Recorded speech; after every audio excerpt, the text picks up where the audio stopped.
America ഇറാനിലേക്ക് അഴിച്ചുവിട്ട ആക്രമണത്തിന് ശേഷം നമ്മൾ ഏറെ പ്രതീക്ഷയോടെയാണ് ഇരുന്നത് ഇറാൻ എങ്ങനെയാണ് തിരിച്ചടിക്കുക എന്നുള്ളത്.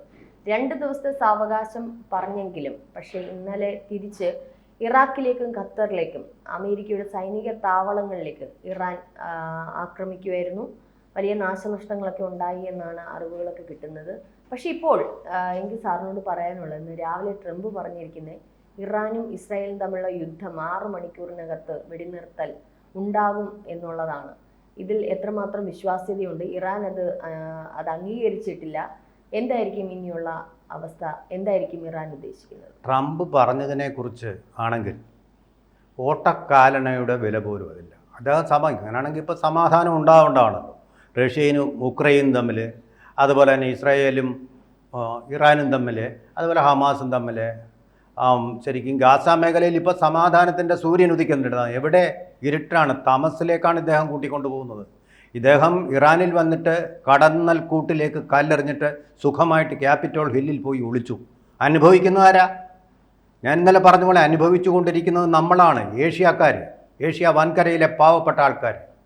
അയാൾ സമ്പൽ സമൃദ്ധിയിൽ, ഇംഗ്ലീഷിൽ പറയില്ലേ കോസി കംഫർട്ട്, അതിലേക്ക് പിൻവാങ്ങി. അവിടെ ഒരു കുഴപ്പമില്ല, അമേരിക്കൻ പൗരന്മാർക്ക് വലിയ കുഴപ്പമൊന്നുമില്ല. അവർക്കല്ലെങ്കിൽ തന്നെ പണം ആവശ്യത്തിനുണ്ട്. പാവപ്പെട്ട ഇന്ത്യക്കാർ, ഗൾഫ് മേഖലയിൽ പോയി താമസിക്കുന്നവർ, ഇപ്പോൾ ഡെമോക്രസിൻ്റെ വാളാണ് അവരുടെ തലയ്ക്ക് മീതെ തൂങ്ങുന്നത്. ഇതിനെക്കുറിച്ച് വല്ല വിചാരവും അയാൾക്കുണ്ടോ? അയാൾ ഇവിടെ കൊണ്ടുവന്ന് അയാളുടെ അമേരിക്ക ഈസ് എ സ്ട്രോങ് മാൻ എന്ന് കാണിക്കാൻ മസിലും പിടിപ്പിച്ച് കാണിച്ചിട്ട് ഒരൊറ്റ പോക്കങ്ങ് പോയതല്ലേ. കാണിച്ചതൊരു തെമ്മാടി രാഷ്ട്രമാണ് അമേരിക്ക എന്നുള്ളതാണ് അദ്ദേഹം കാണിച്ചത്. അതുതന്നെയാണ് തെമ്മാടിത്തരമാണ് കാണിച്ചത്.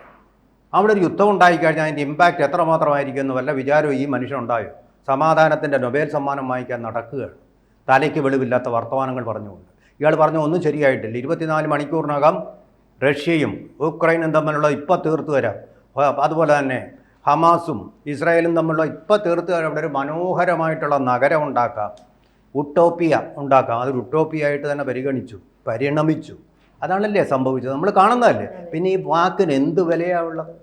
ഒരു തൂക്കവുമില്ലാത്ത വാക്കുകളാണ് ഛർദ്ദിച്ചുകൊണ്ട്. അല്ല, ട്രംപ് നേരത്തെ പറഞ്ഞിട്ട് ഇന്ത്യ പാകിസ്ഥാൻ ഈ ഒരു സംഘർഷം ഒഴിവാക്കിയത് അദ്ദേഹത്തിന്റെ മീഡിയേഷനിലൂടെയാണ്.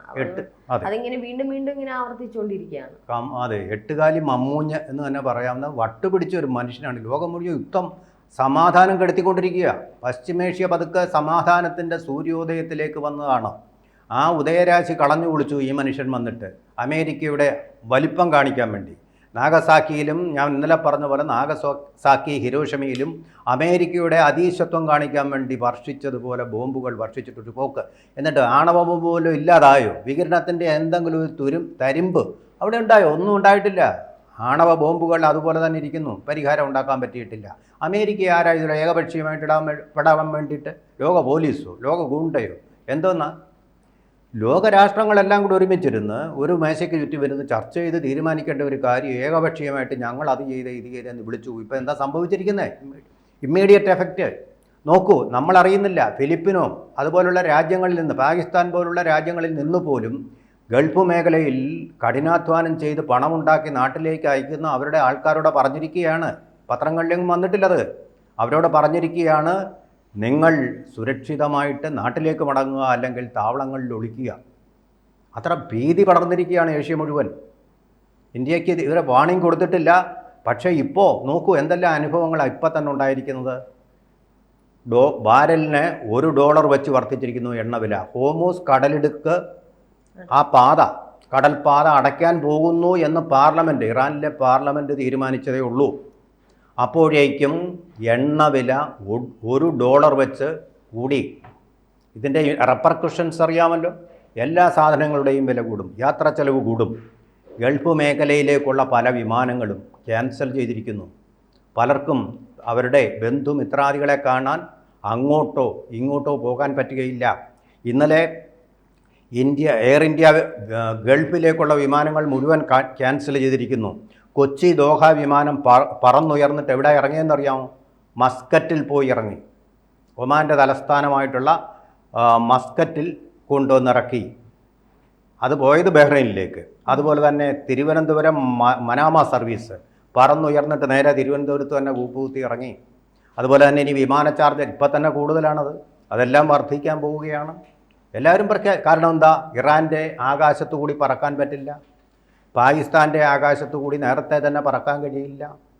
അപ്പോൾ ഇനിയും ചുറ്റിക്കറങ്ങി പോകുമ്പോൾ അത്രയും ഗ്യാസൊലിൻ കൂടുതലായിട്ട് ചിലവാകും, അതിനനുസരിച്ച് വിമാനച്ചെലവും കൂടി വരും.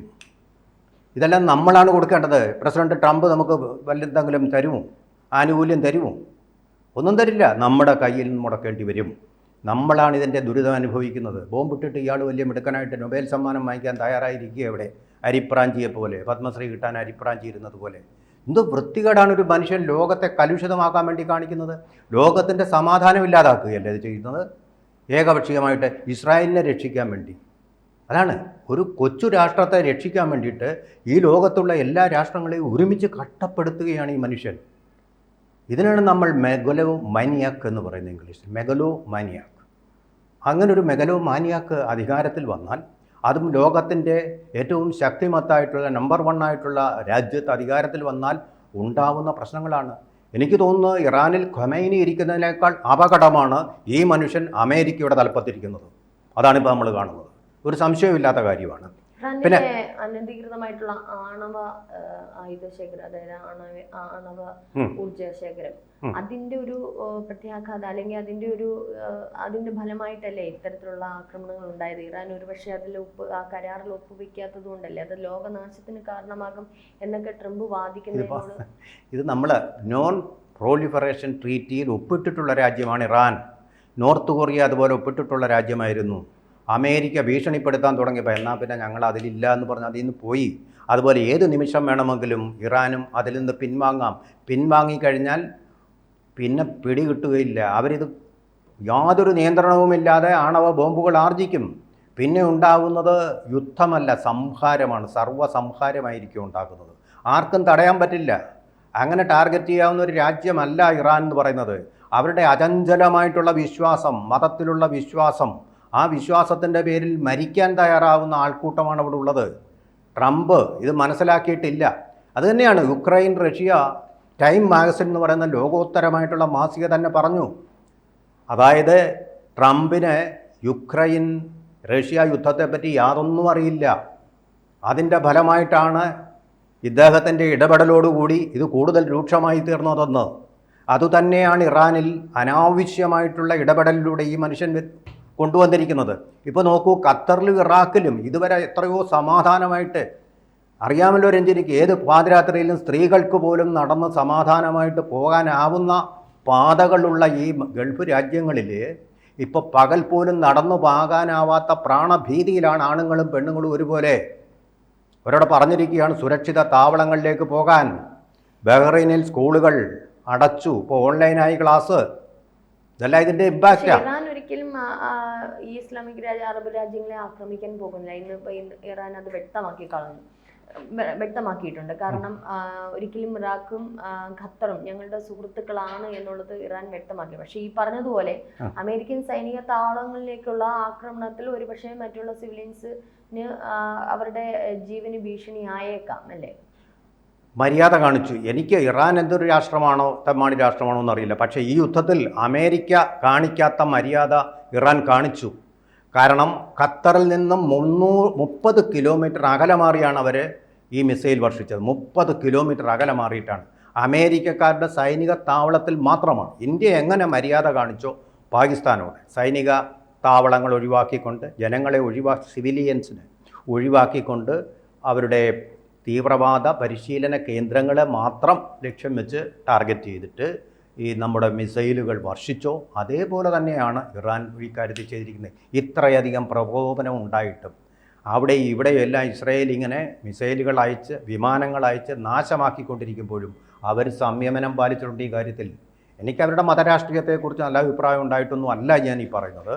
പക്ഷേ മര്യാദ കാണിച്ചു, അവർ സംസ്കാരം കാണിച്ചു ആ കാര്യത്തിൽ എന്നുള്ളതാണ് എൻ്റെ അഭിപ്രായം. അതുപോലെ തന്നെ പടിഞ്ഞാറൻ ഇറാഖ് ഐദ് എന്ന് പറയുന്ന സ്ഥലത്താണ് ഇവർ, അൽ ഐദ് എന്നാണ് ആ സ്ഥലത്തിൻ്റെ പേര്. അവിടെയും ഇവർ മിസൈൽ വർഷിച്ചു. മിസൈൽ വർഷിച്ചത് വിജയ വിളംബരം എന്നുള്ള പേരിട്ടാണ്. നമ്മൾ ഓപ്പറേഷൻ സിന്ദൂർ എന്ന് പറയുന്ന പോലെ വിജയ വിളംബരം എന്ന് പേരിട്ടാണ്. ഇതിപ്പോഴെങ്ങും അവസാനിക്കാൻ പോകുന്നില്ല. അമേരിക്ക പിടിവാശി ഉപേക്ഷിച്ചില്ലെങ്കിൽ ഇതിപ്പോഴെങ്ങും അവസാനിക്കാൻ പോകുന്നില്ല. ഇറാനിലെ അവസാന പൗരൻ മരിക്കുന്നത് വരെ അവർ പോരാടും. അമേരിക്കയ്ക്ക് പിടിച്ച് നിൽക്കാൻ പറ്റുകയില്ല. അവിടെ പിന്നെ വിയറ്റ്നാമിലെ എങ്ങനെ ഓറഞ്ച് ഏജൻറ്റ് പറയുന്ന അതീവ ഗുരുതരമായിട്ടുള്ള പ്രത്യാഘാതം ഉണ്ടാക്കുന്ന ബോംബുകൾ വർഷിച്ചിട്ടും അവർക്ക് പിടിച്ചു നിൽക്കാൻ കഴിയാഞ്ഞതുപോലെ തിരിച്ചോടേണ്ടി വരും ഈ ദൗത്യത്തിൽ ട്രംപിനെന്നാണ് എനിക്ക് തോന്നുന്നത്. കാരണം ഇച്ഛാശക്തിക്ക് മുമ്പിൽ പിടിച്ചു നിൽക്കാൻ ഒരു ലോകശക്തിക്കും കഴിയുകയില്ല. അത് വിയറ്റ്നാം പണ്ടേ പഠിപ്പിച്ചിട്ടുള്ളതാണ്. അതാണിപ്പോൾ ഇവിടെയും സംഭവിക്കുക.